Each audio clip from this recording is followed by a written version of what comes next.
pozitive, unë mendoj që ka një rritje të ndjeshme të përgjegjshmërisë së drejtuesve në raport me rolin që ata kanë, në pikpamje cilësore, por duhet të themi që ky është një proces. Pra, pavarësisht se jemi ndoshta në vitin e, po themi, që zoti Staka përmendi edhe jemi në vitin e 9 reformës, post reformës, në fakt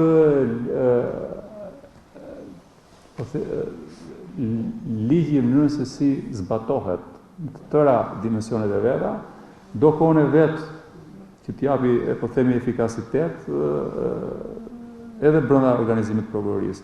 Për fat keq, përsa kohë ne do të kemi prokurori që të funksionojnë me një numër të kufizuar të prokurorëve, ky problem kam frikë se do të ndikojë ndjeshëm në performancën e punës së drejtuesve të prokurorisë, pasi çështjet janë të lidhura.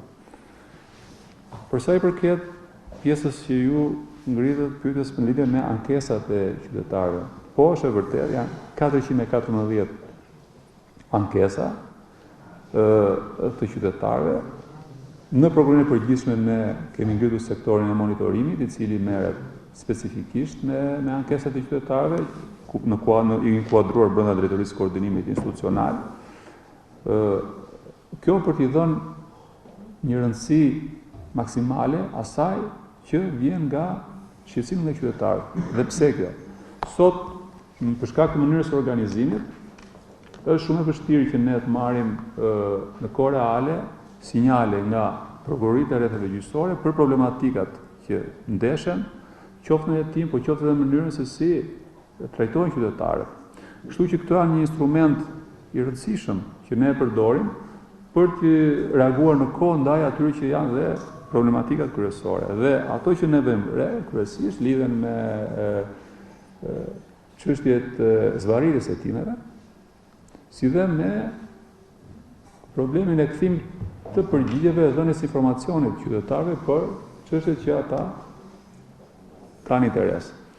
Jemi përpjekur të adresojmë këto shqetësime përmes marrjes informacioneve nga prokuroritë përkatëse, kthimit përgjigjeve për qytetarët, duke i kërkuar dhe prokurorive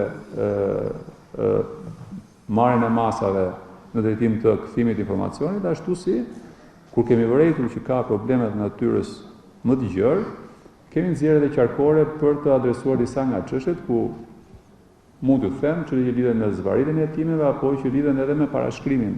Ka qenë këtë vit një nga qarkoret, i referoj pikërisht parashkrimit, tashmë ne për shkak të situatës krijuar rrezikojmë që për një numër të madh hetimesh ndër vite kemi kaluar afatet e parashkrimit. Dhe ka çështje të cilat janë më prioritare se sa të tjera, pra gjithmonë ne do të bëjmë vlerësime tashmë për zgjedhjet e atyre çështjeve të cilat kërkojnë një vëmendje më të shtuar. Dhe u kemi kërkuar prokurorive që të bëjnë një vlerësim të çështjeve më prioritare në mënyrë që të angazhojnë burimet njerëzore në përfundimin më të shpejtë të këtyre hetimeve. Pra, nëse do bëja një përmbledhje, është më shkoj si një instrument shumë të dobishëm këtë komunikimin me qytetarët për ta kthyer në funksion të rritjes performancës së prokurorisë. Tani, për sa i përket prokurorisë së apelit, ju keni drejt në konstatimin tuaj, megjithatë çështja ka dy aspekte. Spari, prokuroria e apelit, në mënyrën se si unë e perceptoj atë funksionimin e saj, duhet të shërbejë si një mekanizëm edhe kontrolli cilësisë punës së prokurorëve të shkallëve të para. Dhe në këtë kuadër, duke qenë se tashmë për fat mirë kemi edhe vetëm një prokurori apeli, është shumë e mundur që aty të bëhet një filtrim më i mirë i problematikave që vëren në shkallët e para, përmes edhe një qëndrimeve më të uniformizuara, në mënyrë që të disiplinojnë prokurorët e shkallëve të para në mënyrën se si ata zbatojnë ligjin sa i përket ankimeve. Megjithatë, ju konstatoni që kjo shifër është e lartë, pra shifra e heqjes dorë, por sërish këtë do ta shohim në kontekstin në cilën ka ndodhur, kontekstin historik në këtë rast, pasi shumica ose po themi pjesa kryesore e heqjeve dorë lidhet me çështjet e vjetra ku çështjet kanë ekzekutuar dënimet dhe kanë çuar në le të themi ka humbur qëllimi i ankimit. Për sa i përket masave të sigurimit, bashkë ne kemi qenë dhe vjetë në analizat dhe e kemi diskutuar, shkritu si shqetësim nga ana ime çështja e caktimit të masave të sigurimit, llojit të tyre.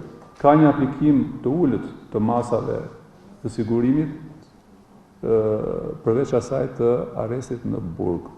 Dhe është kërkuar prokurorive si në analiza vjetë që të ketë një aplikim më të kujdesshëm të tyre, më të balancuar.